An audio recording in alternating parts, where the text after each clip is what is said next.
Alright, well, hello again. Update on the lawn tractor.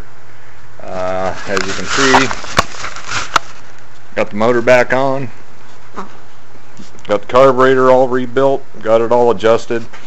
Had to do quite a bit on the float. In fact, for some reason on this particular Simplicity model, in the rebuild kit they don't give you a new needle valve seat. So I spent an awful lot of time trying to clean it up as best I could. But the problem I'm having now, which you'll notice the vice grips on there, is if I don't have the fuel line shut off when it's sitting here, it'll just slowly trickle fuel, not much at all, but it'll slowly trickle fuel into the carburetor, which then goes through the breather tube and into the crank. With today being Thanksgiving, I can't really do anything about it today, but I believe all I'm going to do, because the seat inside these carburetors where the needle valve is actually pressed in. Hey, oh, random pup. So what I'm going to do is get me a small 1/4 inch shutoff, but I got to do it tomorrow because everything's closed up today. And then all I'll do is, if I'm not using it, I'll just turn it off. Problem solved.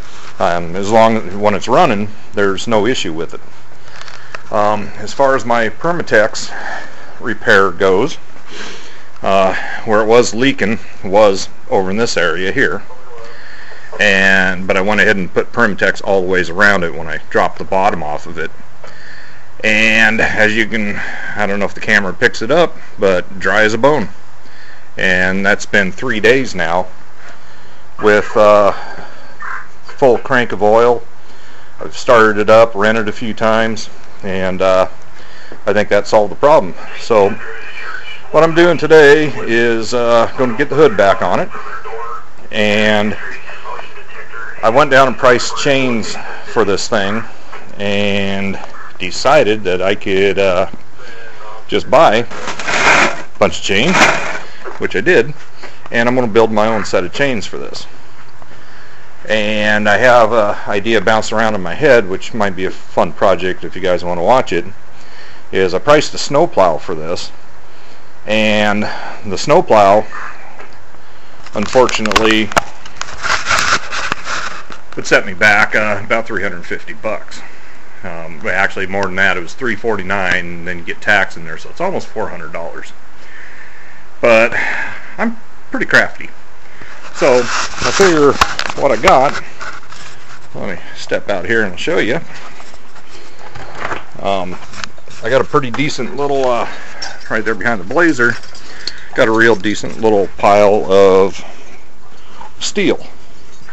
But right back in here I have some 1/8 inch steel plate, and I believe with that steel plate and all the material I have back in there, I think that'll be a pretty good project. Might take me, 3-4 days, maybe a little longer, but I'm just going to make a snow plow for this thing.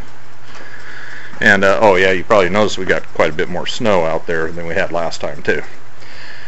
So anyway, that's an update on the lawn tractor. I'd start it up for you, but I don't want to smoke my shop out. I got the fire going in here, and like I said, now I'm going to get the hood back on it and see if I can do something with alright folks, told you my chain project, making chains for the lawn tractor.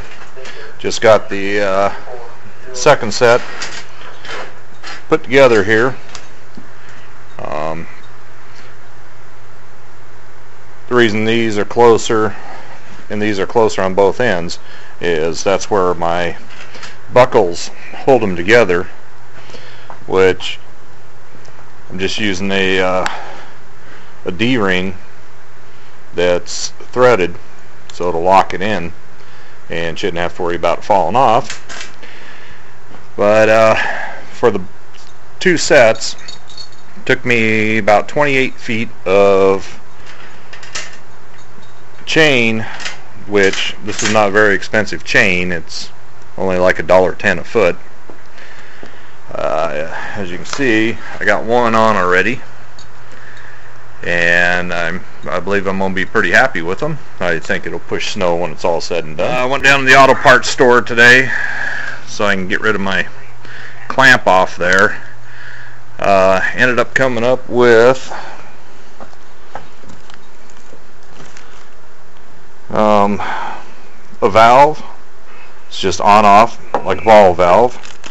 Gonna have to go with, this is an adapter to replace this, which was the original, come on focus, which was the original piece on the carburetor. So I'm just going to thread this in, thread this onto it, and then thread this into the other end of it, and I'll be able to hook my fuel line back up to it, and that way I won't have to worry about issues. If I'm not using it, I don't have to worry about it trying to bleed fuel in through the carburetor and into the crank. I think that'll take care of that little situation.